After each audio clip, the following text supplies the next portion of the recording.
Hey everybody, what is going on? I hope you guys are all doing well, and welcome to another tutorial video. In this video, I'm going to be explaining to you guys how you can create tasks in Trello, so let's get right into it. As you can see, I'm already in a board I have created for a previous tutorial, and I already have some lists made, and I already have some cards. Now, these cards are what I'm going to be using as tasks, and these lists are going to be, well, main goals or deliverables, call them whatever you want, and I'm going to be putting my cards in those lists to, well, make tasks towards that goal. Now, as you can see, I have to do, in progress, and done. You can just make another list.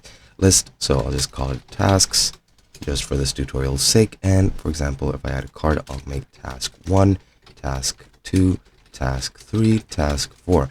Now you have these cards, however, you also need to edit them to your liking. So click on whichever task you want. You can add or assign a member to that task. You can add labels depending on the priority. For example, I'll put red. You can add a checklist with subtasks. For example, subtasks, and just write task 1, task 2, task 3.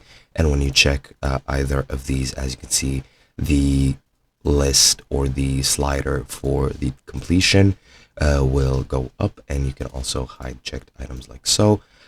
And that is a very useful tool to have. You can also set up a cover image if you want to make it look nicer. You can also go to dates and set up a due date, which I'll set to the 18th of September. Set a reminder for 1 hour before and click save.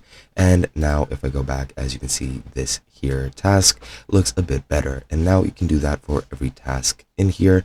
Just edit it to however you like, and it should be perfect for you. Hope you guys enjoyed, and I'll be seeing you guys in another video.